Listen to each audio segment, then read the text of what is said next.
Don't feel regret about your face cutting, about your face color. আল্লাহ তাআলা আপনাকে যেমন করে বানিয়েছেন আপনি আসলে তেমন করেই সুন্দর। পৃথিবীতে প্রত্যেকটা মানুষই আসলে সুন্দর। প্রত্যেকটা মানুষের মাঝে আসলে একটা সুন্দর গুণ আছে, এবং অনেক মানুষের সুন্দর গুণের জন্য তার চেহারাটা এমনি মানুষের কাছে সুন্দর হয়ে যায়। সুবহানাল্লাহ পড়ে সবাই। সবাই সুন্দর।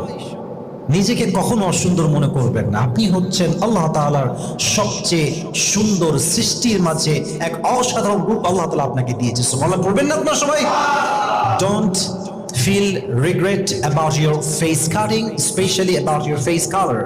কারণ কেউ হয় সাদা, কেউ হয় শ্যামবর্ণের, কেউ হয় কালো। এখন কালো যদি ভাবে যে আমি কালো কেন হলাম, ফর্সা কেন হলাম না, ইস কাশ मैं गोरा होता, যদি ফর্সা হতাম কতই না ভালো হতো, সুন্দরী মেয়ে বিয়ে করতে